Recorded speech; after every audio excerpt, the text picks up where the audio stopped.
এই ভিডিঅ'টোত আমি শিকিম যে পান কাৰ্ডক আধাৰ কাৰ্ডৰ সৈতে কেনেদৰে লিংক কৰিব পাৰি নিজৰ মোবাইলত।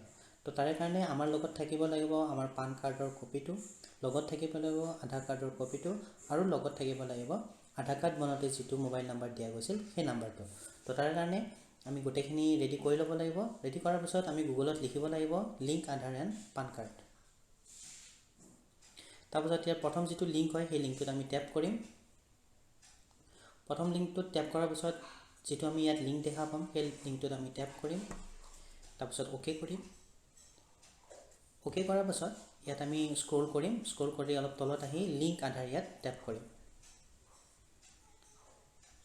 লিংক আধাৰত টেপ কৰাৰ পাছত ইয়াত লিখিব দিব পান নাম্বাৰটো। তো পান নাম্বাৰটো আমি পান কাৰ্ডত চাই কিনে দি দিম।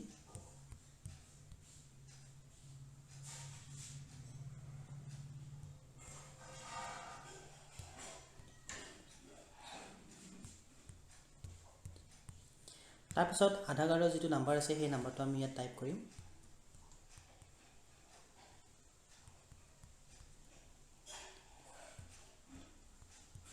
তাৰপিছত নেম এজ পাৰ আধাৰ, তাত আমি আধাৰ কাৰ্ডত যেনেদৰে নামটো লিখা আছে সেই হিচাপে ইয়াত নামটো লিখিম।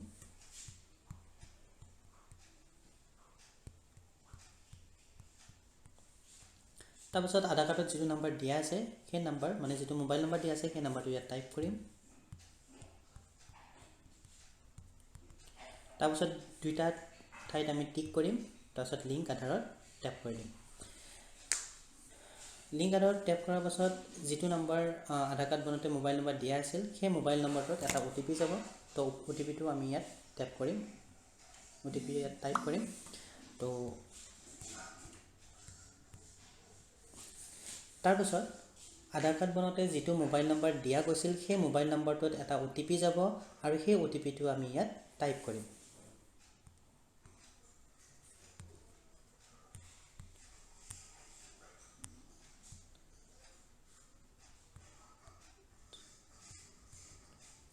টাইপ কৰাৰ পাছত আমি ভেলিডেটত টেপ কৰিম।